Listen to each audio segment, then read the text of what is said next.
Hi Saints, in this quick installment video to our War Rapture videos, we are now going to examine a connection between the country of Turkey, Erdogan, and his recent proposal for Sweden's bid into NATO. Why are we going to cover this, you might ask? Well, fascinatingly enough, the very day that this happened, a celestial sign occurred which proves war is tied with the constellation of Leo, as it once did for the start of World War I and World War II. In fact, one of the more profound aspects is that we will see a direct connection to the Revelation 12 sign, and why that is connected to the War Rapture.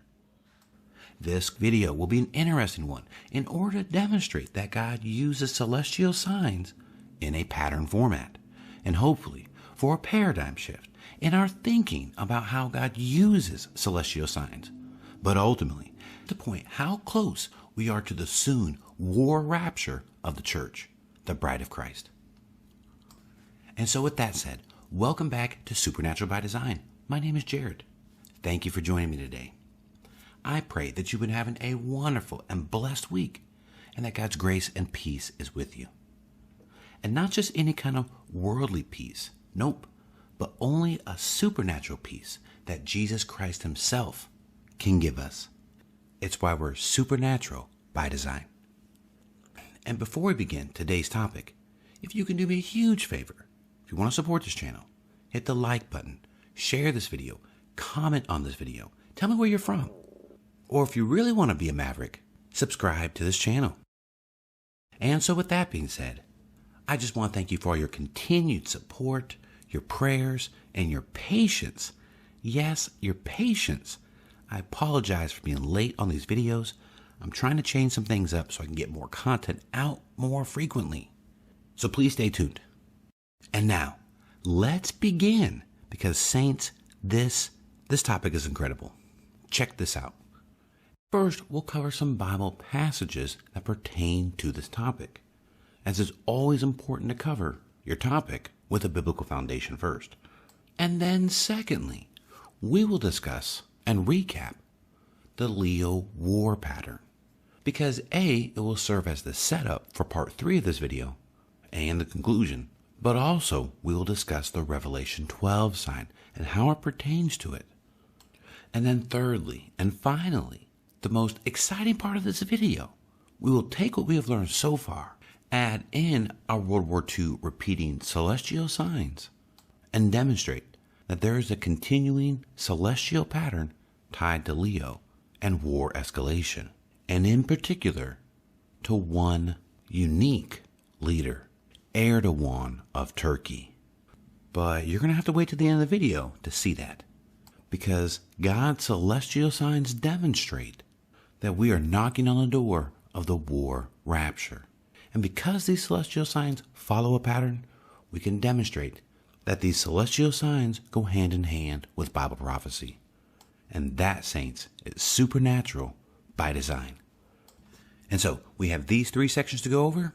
So let's begin part 1 and lay out some introductory stuff plus our biblical foundation. First off, this video is a conglomerate of at least 3 videos. And in order to save some time on relaying all the foundation, please watch these 3. Signs are repeating, Pergamum rising or the Pergamum eclipse, and war is coming. If you watch those 3, they will provide the foundation for today's video. Secondly, this video is not part 2 of the war is coming video. I'm still working on that. However, because this was such a big event with Turkey's proposal for Sweden to join NATO and its celestial connection to Leo, I had to get this out there. However, still very relevant to the war is coming video. But anyways, watch those 3 videos. I'll leave a link in the description below. Thirdly, and finally, let's provide some biblical foundations for this topic, God's celestial signs, and specifically in the end times. So our first verse is Genesis chapter 1:14. God created the sun and the moon and the stars for signs, seasons, days, and years. And in that order, understandably, that the sun, moon, and stars' primary function, their first purpose, is for signs. Not just end time signs, not just the birth of Christ signs, but at all times they are used for signs. The key component in understanding what these signs mean is the patterns that they fall in. Which brings me to slide number 2 and Bible verse number 2. Luke chapter 21, verse 25. That there will be signs in the sun and moon and stars, and on the earth distress among the nations. So this is two-part here. One, we know that there are celestial signs in the end times. In fact, that they are tied to distress among the nations.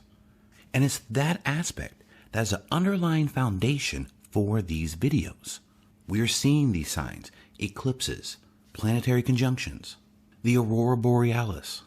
All of these are signs, but moreover, that they're tied to world events.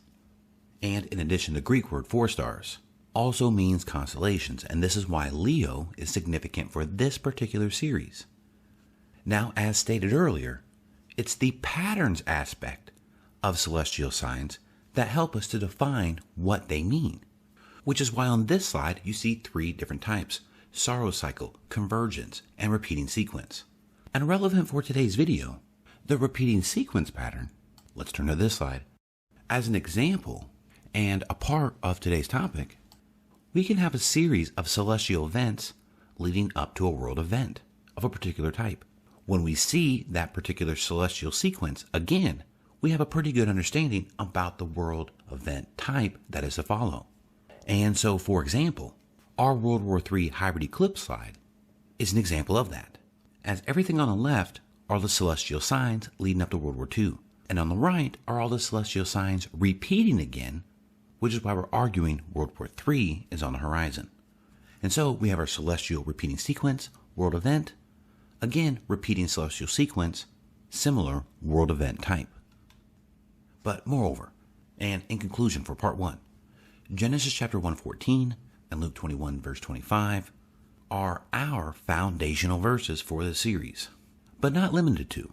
But aside from that, celestial signs and the fact that they follow patterns, God is very precise in his accuracy and precision and frequency, considering that he set all these celestial signs in motion before the fall of man. Let that sink in, because it proves Isaiah 46:10.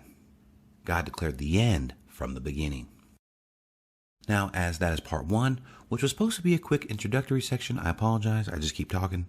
Let's go ahead and go on to part 2, and now look at the war pattern celestial signs, in order to set up for the significance of Erdogan and NATO, which this part will definitely be quicker because it's all part of those 3 videos that you need to watch. But nonetheless, we're going to have 3 slides we're going to take a look at here. We've already seen 1. Well, actually, we've already seen the first 2, but we have 3 to take a look at. Here is the World War III hybrid eclipse, celestial pattern. And so let's cover a few details, the first one of which, the Antichrist hybrid solar eclipse on 4/20 just occurred. As this was a huge celestial sign, pointing to the fact that the Antichrist is getting ready to come on the scene. I can't stress that enough, as the way that we know that is it's tied to Haman, because it occurred in the constellation of Pisces. And according to Jewish tradition, and you can actually verify it in Stellarium as well, the month of Adar occurred when the sun was in Pisces. Check out the story of Esther, check out Haman, you will see it follows the archetype of the Antichrist in the end times. In fact, let us just stay here for a moment, because Haman and the story of Esther, the whole entire 2023 celestial season is pointing to that book of prophecy. In fact, turning to this slide, as just a quick preview, we don't get too rabbit hole down another theme here, but we will discover that the story of Ruth, Boaz, Ruth, and Naomi, well, because that story takes place in Bethlehem, it's a prophecy foreshadow of Christ's first coming, not his second. However, very relevant here in just a second. But it's a story of Esther that's a story about the end times. You see, King Ahasuerus' nickname was the Lion King, and we know that when Jesus returns, he comes as the lion from the tribe of Judah. Interesting. Queen Esther, well, symbolic of the raptured bride of Christ, who gets to rule and reign with Jesus Christ. Ruth uniquely doesn't carry that distinction. Well, how about Mordecai? Well, he is a foreshadow of King David, because both Mordecai and King David are placed in second in command over the land, just as King David is during the millennial reign of Christ, found in Ezekiel 34 and Ezekiel 37. However, where these two stories come together, from Ruth and Esther, and even tie in our Venus and Leo connection. Anyone want to take a guess? The Revelation 12 sign. You know, the woman that's clothed with the sun, with the moon at her feet, and crowned with 12 stars. You see, I used to be on one side or the other. There are two arguments what this sign represents. And one reason why I haven't discussed it a lot is because I was on one side. As the two sides are, that the Revelation 12 sign is necessarily just talking about Christ's first coming. And the other side is that the Revelation 12 sign is talking about the rapture of the bride of Christ. However, the Holy Spirit has beautifully pieced this together. Well, it turns out it's both. And when I mean both, I'm referring to the story of Ruth and the story of Esther. And how do we know that? Revelation 5:5 again. The lion from the tribe of Judah, that's our Esther story. The root of David is our Ruth story, as Boaz is the grandfather of David. And so this celestial sign has a double prophecy. And we are in the latter end of that prophecy, its connection to the story of Esther. And again, we'll definitely go into more depth about this in part 3, so definitely check that out when it comes out. But what I want to turn your attention to, and how it relates to this video, is that if we zoom into Leo, look where Venus is at. It's in Leo. Oh, the profound implications of that very detail. That's supernatural by design. Again, tying this all back to a war rapture. Isn't that incredible? The Revelation 12 sign contains within it the war rapture pattern, Venus inside of Leo. Okay, now check this out. Check this out. We have the Revelation 12 sign dealing with Virgo and the constellation of Leo. Saints, you're not going to believe this, but check this out. Turning to Stellarium on the October 14th annular eclipse, as Venus is in Leo, with our eclipse in Virgo. And so, our solar eclipse is a reference to the Revelation 12 sign. And Venus being in the constellation of Leo is our war rapture sign. And so, again, the October 14th eclipse is tied to the Revelation 12 sign. In fact, I would argue it's one of the reasons why the month of October is extremely significant. Now, taking the Esther side of the Revelation 12 sign through this annular eclipse, one more final detail that is profound is that this annular eclipse, this wedding ring eclipse, a wedding ring, what hand do you wear that on? The left hand. Isn't it fascinating, the placement, God's precision in this wedding ring eclipse? It's on the wedding hand of Virgo. Oh, that's exciting, saints. Saints, we are almost out of here. Especially considering we're seeing the story of Esther played out in God's handiwork through his celestial signs. That's incredible, saints. Now, let's talk about Haman real quick in the story of Esther. Because what's different and unique from the story of Ruth is there is no bad guy. There is no bad guy. That's another way that we know that the story of Ruth is not talking about the second coming or the rapture. The story of Esther is. Because Haman is an archetype of the Antichrist. As Haman has 10 sons, the Antichrist will rule with 10 kings. What's interesting is the blood connection that's being made in the story of Esther. It begs the question, do these 10 kings become blood related to the Antichrist through the mark of the beast? Therefore, no longer human. Buying and selling aside, that's just cryptocurrency. That's just a forcing function. I would contend the mark of the beast does something to your DNA. Because we see this blood relationship between Haman and his 10 sons. Haman is also given his authority, just like the 10 kings give their authority to the Antichrist. And there are many other tie-ins we could go through, but my main point is to highlight the significance of the 420 hybrid eclipse as it relates to Haman, because Haman is an archetype of the Antichrist, just as Hitler was an archetype of the Antichrist, and why this hybrid eclipse relates the two. So let's pick up where we left off on that topic. And so highlighting the next detail about that hybrid eclipse is the fact that 420 was Hitler's 134th birthday, and a part of that sorrow cycle 129. So following that 18-year pattern backwards, remembering the sorrow cycles, 18 years, every 18 years, just like this here. Well, anyways, it occurred the very same year Hitler came to power in 1933. So while they're both marked with 129, that's the sorrow cycle associated with it. But we also have this birthday connection to Hitler. So zooming into Erdogan, that's why the 2/26/2017 annular eclipse is significant, because it marked his 63rd birthday. And even zooming out, that's why these two world leaders are very significant, and for our times, Erdogan. And so to that point, the country of Germany was responsible for the start of World War I and World War II. However, it would appear, and where I've changed at, because of Erdogan's proposal for Sweden to be a part of NATO, maybe what God has been pointing to all along is that Erdogan is responsible for the start of World War III, with Germany playing a lesser role, kind of a handing off of the baton, you could say, but tied under our Pergamum connection. But maybe more accurately, it would be to say that Erdogan of Turkey, which I think is actually how his name is pronounced, not Erdogan, so I apologize, but Erdogan of Turkey, that he plays a huge role in the start of World War III. And so in section 3, we'll see another celestial confirmation of why that potentially is the case. And I say potentially because we need to be sensitive of 3 other major players tied to this war connection.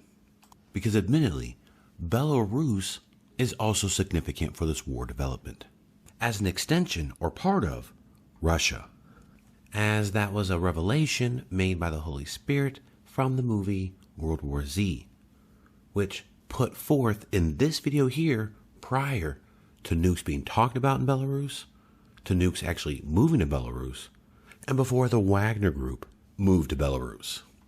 So things are escalating in Belarus. Remembering that the Holy Spirit gleaned that information for me because the scene that takes place in Jerusalem. Also, a third potential candidate would be the fact that the hybrid eclipse on 420 is connected to Haman, therefore there's a connection between Iran and Israel. In fact, it may be the case that all 3 tracks, Turkey, Belarus, which would be part of our Russia connection, and Iran, are moving to a single climatic point at the moment of the war rapture.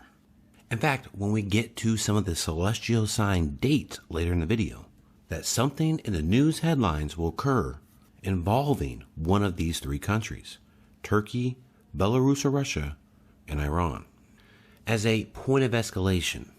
So just keep that in the back of your mind when we get there.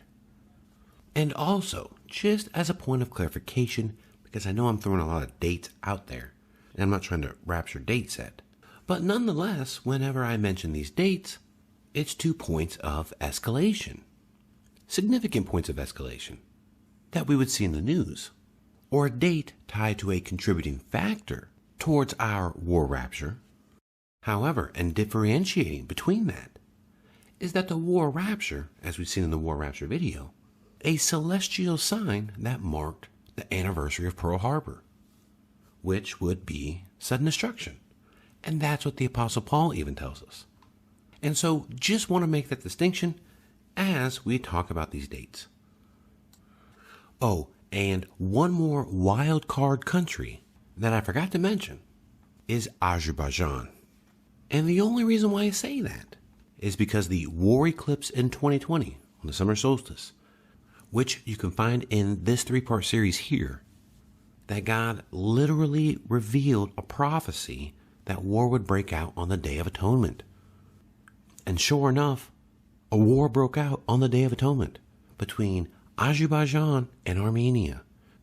In fact, while we're on this slide, not only did the Day of Atonement War take place, but events tied to Iran and Turkey prior to those dates occurring. And even to that point, the 8/26/2020 relationship to Turkey was tied to Greece. And because Greece is a part of the EU, which Turkey now wants to join, that this tension may be the exact reason why there will be a falling out with Turkey. And so even this eclipse event is pointing to the significance of Turkey. However, with regards to Azerbaijan, what's fascinating is that they are friends with Turkey, but enemies of Iran. That's interesting, that all three of these countries would be tied to this eclipse. In fact, the tension between Azerbaijan and Iran is what drives the relationship between Israel and Azerbaijan. In fact, Azerbaijan is the only Shia majority country with an embassy in Israel. And that's just of recent too, by the way. But nonetheless, Azerbaijan may be tied up in some of these celestial events coming up in Leo. And so be on the lookout for all four of these countries as they're tied to these celestial events. And or the date that something significant tied to one of these countries is related to the number 11 or the number 6. In fact, we will see an 11 date connection by the end of the video. Well, now that we've discussed and established all of that, let's finish section 2 so that we can move into section 3, the main point of this video. So let's set it up. And so coming back to our repeating World War II signs, because as we have discovered, Hitler and Erdogan are both tied to 8/21 solar eclipses that occurred in the constellation of Leo. And so turning to this side, those two 8/21 eclipses, as we've discovered, are located here. And of course we know there's a third one tied to World War I, even dubbed the World War I eclipse. And so all 8/21 eclipses are tied to World War, and main point to the constellation of Leo. In addition to the fact that on the start date of World War I and World War II, Venus uniquely was in the constellation of Leo. Which is why, to finish out this pattern in the start of World War III, we're discussing July and October because that is when Venus is in Leo again. However, this is where it gets supernatural by design, because we're going to discuss Prigozhin and the events in Russia, Erdogan and his proposal for Sweden to join NATO, along with two more celestial events, and yet all four of these are tied to separate celestial events in the constellation of Leo outside of Venus being in Leo, and therefore proving that a war rapture is on the horizon, because we have multiple celestial events, all coinciding with this constellation right here. And so let us now cover these four events in chronological order as they occur, with our first being Prigozhin, the chief leader of the Wagner Group. And now, to really fully appreciate this, Prigozhin and Wagner marched on Moscow on 6/23. And to fully appreciate why this is significant from a numerological perspective, is that this date is an 11 date, an exact connection with the 8/21 solar eclipses, as world events tied to dates that are connected to the number 11, like 9/11 for example, or 6/5 of 1967, the Six-Day War, the beginning of when Israel would recapture Jerusalem, and there are many others, are events that are steps towards the end times. And so right off the bat, the very date that this march on Moscow occurred matches that connection. And interestingly enough, this event occurred 3 days prior to Venus going into Leo. But as we keep our eyes focused on the constellation of Leo, 6/23 was unique in that the moon was in Leo on that exact day. So not only do we have an 11 date connection, but we also have the moon being tied to the constellation of Leo, which was only a 3-day window, the 22nd through the 24th. And so what does this mean? This event is setting up our July and October windows. Why? Because of the 11 date aspect of this event, which is a key indicator. 11 dates are key indicators. In addition, we also see the tie-in of Belarus through this Prigozhin event. Another drop in the bucket towards war. Now, let's move to Erdogan, as his proposal for Sweden to join NATO happened on July 10th, one day prior to our 7/11 NATO connection. And yet, celestially speaking, this is supernatural by design. If we turn to Stellarium, 7/10 was the exact day that Mars was in conjunction with Regulus. Isn't that fascinating? And here is what is even more supernatural by design. The Turkish parliament has to vote and approve Erdogan's decision for Sweden to join NATO. And guess what month they do that in? October. Saints, that's the exact same window of Venus being in Leo again. But anyways, keep Mars in the back of your mind. It'll be significant here in a moment. And let's move on to our third celestial event. And that is now when Mercury is in conjunction with Regulus, which lands on a very unique day, 7/28, marking the 109th anniversary of the start of World War I. Isn't that incredible? Just reiterating this connection and significance of the constellation of Leo as the start date of World War I in 1914, Venus was in Leo. And here we have Mercury in near perfect conjunction with the king star, Regulus, of the constellation of Leo. Also, keep Mercury in the back of your mind. That too will be significant here in a moment. Now, let's discuss celestial sign number 4. In fact, very similar to our third example of something being tied to the anniversary of World War I, Venus, the main planet of this whole pattern. Let us check this out in Stellarium, as I've made this video for it. And so we'll begin with it going into Leo for its first time. Boom, that's the first window that Venus is in Leo, pulls back for its retrograde motion, stops its retrograde motion, and then heads back towards Leo. Okay, let's watch that one more time. Check this out. Except this time, we're going to stop on the date after it's done completing its retrograde motion and heads back towards Leo.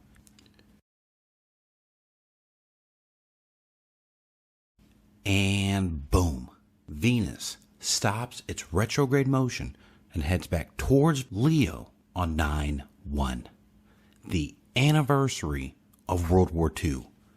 Isn't that crazy? That is profound, saints. And so therefore, we have two celestial relationships. The Mercury conjunction of Regulus on the start of World War I, and the end of Venus retrograde motion on the start of World War II. Even as we have the actual start dates of World War I and World War II marked with Venus being in Leo. That's profound, saints.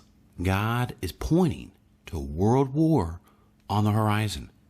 And so, pulling these 4 celestial events together and related to the constellation of Leo, we have the moon tied with Prigozhin. We have the Mars Regulus conjunction tied with Erdogan. We have the Mercury Regulus conjunction tied to the anniversary of the start of World War I. And then we have the Venus retrograde motion tied to the anniversary of World War II. And so we have 3 planets and the moon. We'll come back to the moon here in a second, but check out why these 3 planets are unique. Remember our Revelation 12 sign? Boom. Mercury, Mars, and Venus are the 3 planets of our Revelation 12 sign. Isn't that incredible, saints? In addition, Venus being in Leo is tied to war, as we've seen throughout several videos, which means that our Venus-Leo connection is tucked with inside the Revelation 12 sign. Oh, we are on the way to the war rapture. And even expanding upon that the Revelation 12 sign is tied with Jupiter being in Virgo for 9 months, labor pains, birth pains, And when we turn to Matthew chapter 24, when Jesus tells us that nation will rise against nation and kingdom against kingdom, that's World War, saints, and it's tied to birth pains. Isn't that phenomenal? Imagine exactly what the Apostle Paul tells us about sudden destruction being tied to a woman in labor. It's all pointing towards war, saints, but for us, a war rapture. And so now, when we add the Revelation 12 sign to our World War III hybrid eclipse slide, sorry, I know it's a little sloppy, but just check this out. 2017 was a huge signpost, converging in many different ways. Our Erdogan eclipse, our 821 war eclipse, and now our Revelation 12 sign. And that is just looking at the 3 planets part of our 4 celestial signs. But how about when we consider the moon aspect tied to 623 and 11 date? Well, I would contend, because it's tied to Prigozhin and Russia, that is tied to America's judgment via Russia, our Daniel 7:4 and 7:5 connection. And why do I say that? Well, it turns out that the moon is the key detail for us. As we know, this is already tied to war and the war rapture. Did you know that each of the 7 visible celestial bodies, the sun, the moon, and the 5 planets, are all tied to days of the week? Well, the moon is tied to Monday. Okay? Now, when we look at the crisscross total solar eclipse pattern, the X out over America, if we turn to this slide, America's Final Hour, it turns out that those 2 eclipses both land on Mondays. In fact, even the middle eclipse, that lands 1211 days in the middle, exactly. Also the middle of Hanukkah as well. The 12/14/2020 total solar eclipse was also on a Monday, which is one of the reasons why I believe that when America's judgment happens, it will occur on a Monday. Understandably, to not only have the crisscross total solar eclipse pattern, plus the exact middle total solar eclipse, for all 3 of them to land on Mondays, the statistical improbability for that to happen,